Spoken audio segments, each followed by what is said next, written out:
Pinangunahan ng kapulisan ng Daan Bantayan katuwang ang lokal na pamahalaan, Municipal Disaster Risk Reduction and Management Office at iba pang ahensya ang masusing pagsubaybay sa sitwasyon at pagpapaabot ng kinakailangang tulong sa mga apektadong residente.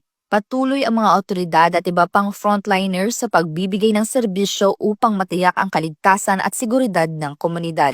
Kasalukuyang isinailalim na ngayon ng Daan Bantayan sa Tropical Cyclone Wind Signal No. 2 dahil sa patuloy na malakas na pag-ulan at malakas na hangin sa lungsod. Bilang tugon, ilang pamilya ang ligtas na inilikas at kasalukuyang nananatili sa mga itinalagang evacuation center. Bilang bahagi ng paghahanda ay sinagawa ng mga kapulisan, Philippine Coast Guard at DDRRMO ang isang emergency meeting kahapon kasama ang mga opisyal ng barangay at mga pinuno ng komunidad upang talakayin ang mga hakbang sa paghahanda, koordinasyon sa pagtugon at mga agarang aksyon na kailangan upang pangalagaan ng mga residente laban sa mga panganib ng malakas na hangin, malakas na ulan at posibleng pagbaha. Sa kabila ng patuloy na bagyo, hinihimok ng mga tauhan ng Daan Bantayan Municipal Police Station sa pangunguna ni Police Lieutenant Colonel Mag Banwa, Officer in Charge, ang mga residente na manatiling alerto, iwasan ang mga lugar sa baybayin at mga lugar na madaling bahain at sundin ang lahat ng mga payo at tagubilin mula sa mga otoridad. Magandang araw sa lahat.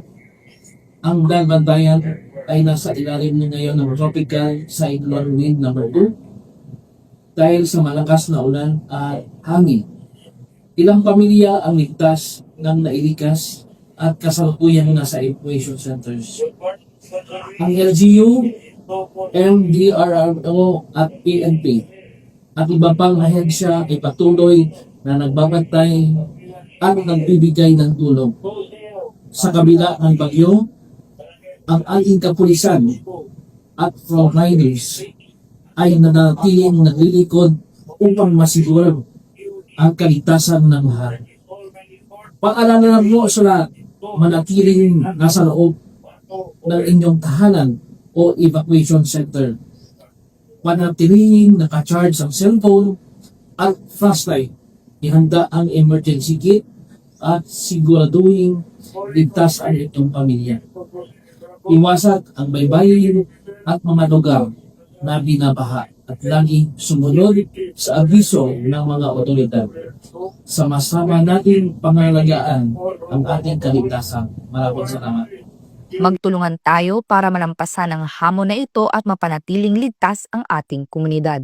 Mula dito sa Central Visayas, ako yung Police News Network Correspondent Patrolwoman Judith Ticanor, alagad ng batas, tagataguyod ng Balitang Pulis.